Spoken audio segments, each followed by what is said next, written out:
My name is Isaac Luttenberg, and this is the story of my life as a Holocaust survivor.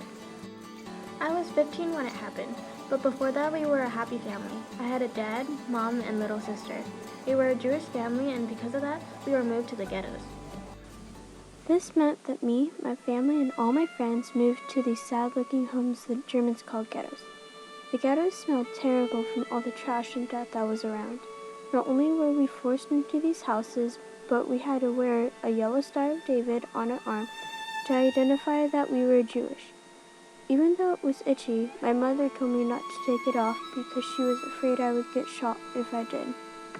Before we knew it, we were put into small kettle cars where we were packed like sardines. Some people were claustrophobic and hyperventilating because they were afraid of dying in here with a bunch of strangers. Some people actually went insane because we were stuck in the same cattle car. Day and night passed, and all we could think of was what's going to happen to us. We didn't have time to think of where we were going because by the time we arrived, we were separated into two different lines, men in one and women and children in the other. If I knew that this was the last time I would see my mother and sister, I would have told them that I love them. We were led to a room where we were told to change out of our old clothes and were inspected from head to toe. Then we were led to a barber where they cut all our hair. After that, we lost our identities.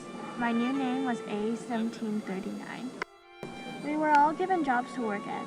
I had the worst job ever. I was a commando. I had to throw the sick and the unwanted into the crematories where they died a painful death. It was heartbreaking, but I knew if I didn't obey, I would die instead. But I was happy to stay with my father. After working, we would return to our blocks where we would sleep in our wooden stuffed beds. Even though it was cold outside, it was okay at night because we were so packed tightly next to each other that we could keep one another warm.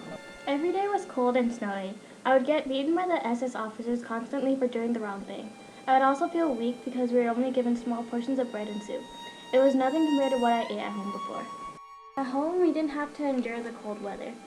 Days passed by as a blur and war continued. So we had to evacuate one day because the SS thought we were going to be found by the Russians. We ran in the cold snow. If someone slowed down, they were shot on the spot.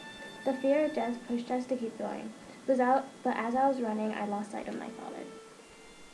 We stopped at an empty village where they decided it was okay to let us rest. I was tired and hungry. I found my dad resting on the ground with a piece of bread. It was like an animal took over me.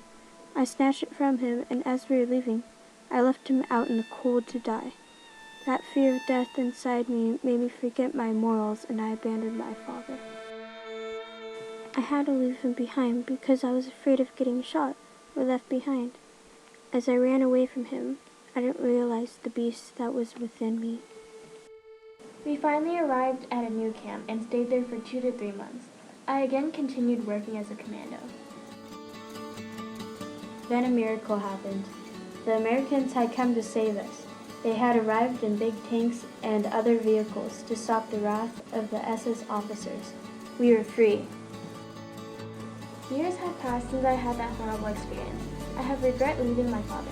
I regret stealing from my father when he was the only one I had left. Now I have my own family and I am happy again. But the pain and torture of the Holocaust will never leave me. My name is Isaac Luttenberg, and I am a Holocaust survivor.